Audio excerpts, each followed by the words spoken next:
So hello student, my self doctor Abhishek Garg, MBBS from GMC Firozabad, है ना। तो जो अभी अपन ने लेक्चर देखा था अबॉर्शन की, अपन ने बात की थी, उसमें MTP एक्ट की बात की थी, MTP अमेंडमेंट एक्ट 2021 की बात की थी। इस प्रकार से रेलिवेंट BNS सेक्शंस देखे थे 88, 89 एंड 90 अपन बात करें तो अभी इसके कुछ क्वेश्चंस देख रहे हैं। इस प्रकार से what is the most common cause of spontaneous abortion, खुद से सॉल्व किया करो पहले, बाद में देखा करो सॉल्यूशन। तो what is the most common cause of spontaneous abortion. तो स्पॉन्टेनियस अबॉर्शन का मोस्ट कॉमन कॉज क्या होता है? CHA बताया था आपको। कोई क्रोमोसोमल अनोमली हो सकती है, हार्मोनल डिस्टर्बेंस हो सकता है, कोई एनाटॉमिकल डिफेक्ट्स हो सकता है, ध्यान रखना है ना। तो आंसर क्या आ जाएगा? क्रोमोसोमल अनोमलीज, यानी कि बी इसका आंसर हो जाएगा, ध्यान रखना है। ये एक्सप्लेनेशन भी दे रखी है इन्होंने, आप पढ़ सकते हो एक्सप्लेनेशन, ध्यान रखना है इस प्रकार से, है ना। तो अब अपन बात कर रहे हैं इस प्रकार से medically expulsion of product of conception before how many weeks of gestation is defined as medical abortion ना। तो अपन ने बोला भी था मेडिकल अबॉर्शन का मतलब होता है पीरियड ऑफ वायबिलिटी से पहले क्या कर देना, अबॉर्शन कर देना, या फिर expulsion of product of conception कर देना। तो पीरियड ऑफ वायबिलिटी कितना होता है? 28 वीक्स अपन बात करें तो, है ना। तो ध्यान ही रखना इस प्रकार से 28 वीक्स से पहले आप अगर अबॉर्शन कर रहे हो तो वो क्या है? मेडिकल अबॉर्शन है, ध्यान ही रखना है इस प्रकार से। पीरियड ऑफ वायबिलिटी होता है 28 वीक्स। अभी अगला लेक्चर में देखेंगे अपन क्या होती है वायबिलिटी और पीरियड ऑफ वायबिलिटी, ध्यान रखना है इस प्रकार से, है ना। तो अब अपन बात कर रहे हैं किसकी, ये क्या है? अंडर भारतीय नागरिक सुरक्षा संहिता, ये गलत लिख दिया इन्होंने, भारतीय न्याय संहिता आएगा अपन बात करें तो ना। भारतीय नागरिक सुरक्षा संहिता तो BNSS होती है, तो ये गलत है, ध्यान रखना इस प्रकार से। भारतीय न्याय संहिता आएगा, कर लेना करेक्ट इसको। Voluntary miscarriage caused with the consent of women is punishable under section, तो विद कंसेंट ऑफ वुमेन में क्या आता है? 88 BNS, और विदाउट कंसेंट में 89 अपन बात करें तो इसने विद बोला है तो 88 BNS आ जाएगा, ध्यान रखना। BNS का मतलब भारतीय न्याय संहिता, ना कि भारतीय नागरिक सुरक्षा संहिता, वो तो BNSS होती है, ध्यान रखना इस प्रकार से।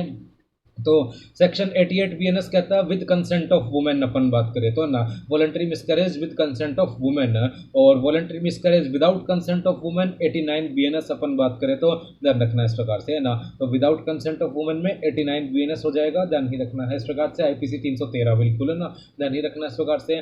तो अब अपन बात कर रहे हैं if an illegal abortion procedure resulting in the death of woman, the offender is charged under which section of BNS, है ना। अगर वुमेन की डेथ हो गई है तो जिसने किया है, करवाया है, वो किस में चार्ज होगा? सेक्शन 90 BNS, है ना। तो सेक्शन 88, 89, 90 तीनों ही आपको ध्यान रखना है इस प्रकार से, है ना। 88 में क्या बताया था? Voluntary miscarriage with consent of women, और 89 में voluntary miscarriage without consent of women, और 90 में वुमेन की डेथ हो गई है प्रोसीजर कॉम्प्लिकेशन की वजह से, ध्यान रखना इस प्रकार से, है ना। तो सेक्शन 90 BNS हो जाएगा इस प्रकार से, ठीक है ना। An MTP performed because of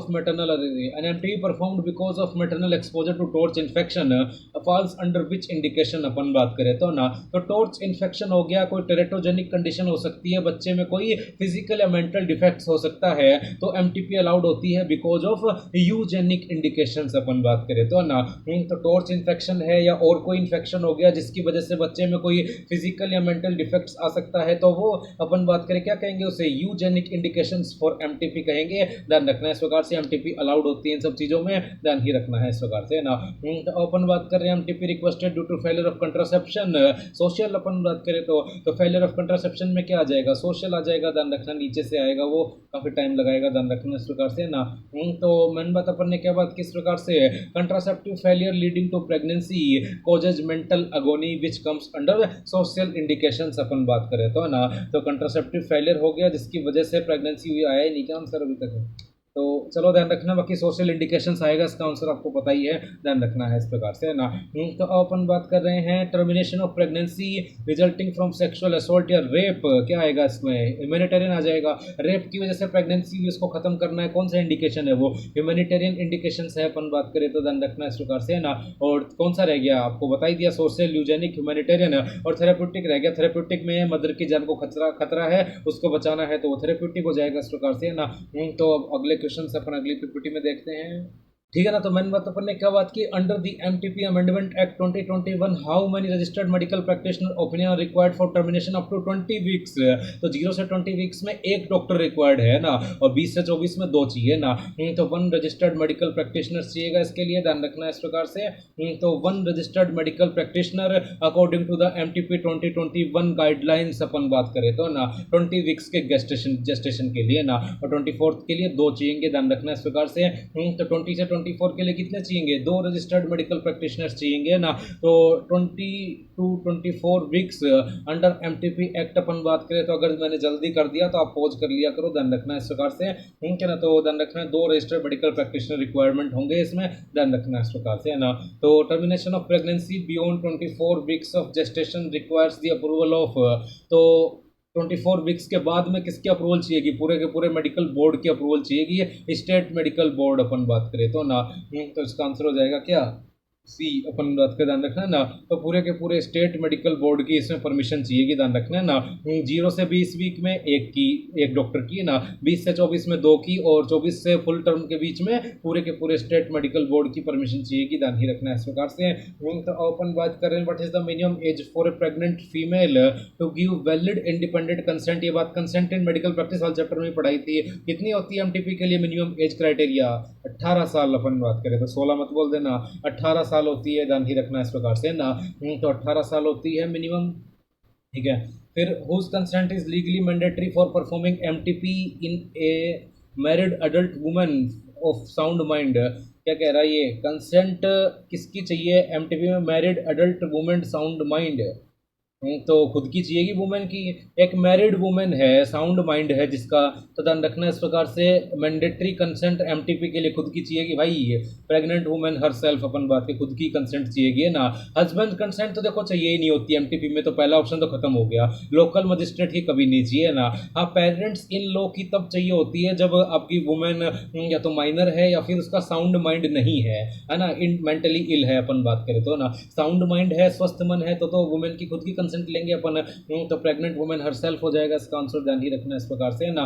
तो ये अपन बात कर रहे हैं इस प्रकार से। An registered medical practitioner, an थोड़ा ना आएगा, ए आएगा वो। तो who has assisted in 25 M, grammar ही नहीं आती इनको ना। तो in 25 MTP in perform 25 MTP independently, ये गलत लिख रखा है। 25 एमटीपी एक्ट में उसने हाथ बटाया हो और 5 इंडिपेंडेंटली किए हो ना, 25 नहीं किए, वो शायद स्लाइड में भी गलत लिख रखा था। 5 इंडिपेंडेंटली अगर किए हैं उसने, तो वो 12 वीक्स तक की प्रेगनेंसी है, तो उसमें एमटीपी वो खुद कर सकता है, ध्यान रखना इस प्रकार से, है ना। तो कोई रजिस्टर्ड मेडिकल प्रैक्टिशनर है जिसने 25 एमटीपी एक्ट में हाथ बटाया है, 5 इंडिपेंडेंटली खुद ने किए हैं, तो 12 वीक्स तक की कर सकता है। 5 आएगा यहाँ पे, 25 नहीं आएगा। 5 इंडिपेंडेंटली किए तो 12 वीक्स तक की खुद कर सकता है, वो ध्यान रखना इस प्रकार से, है ना। और 12-20 वीक्स तक की वो उसके अलग क्राइटेरिया है इस प्रकार से, है ना। तो एमटीपी के रिकॉर्ड्स जो होते हैं ना, उनको कब मेंटेन किया जाता है, 5 सालों तक उनको मेंटेन किया जाता है, ध्यान रखना इस प्रकार से, है ना। तो 5 साल तक एमटीपी के रिकॉर्ड मेंटेन किए जाते हैं, सीएमओ को भेजी जाती है मंथली रिपोर्ट, ध्यान रखना इस प्रकार से। मंथली रिपोर्ट सीएमओ को भेजी जाएगी, ये बात अभी बताइए हमने। चीफ मेडिकल ऑफिसर अपन बात करें तो मंथली रिपोर्ट जो होती है किसको भेजी जाएगी, सीएमओ को अपन बात करें तो चीफ मेडिकल ऑफिसर को ऑफ द डिस्ट्रिक्ट, है ना। यही थे बस, है ना। तो ये अपना चैप्टर था अबॉर्शन। अब अगला लेक्चर अपन देखेंगे infant death and child abuse अपन बात करें तो, ध्यान रखना है।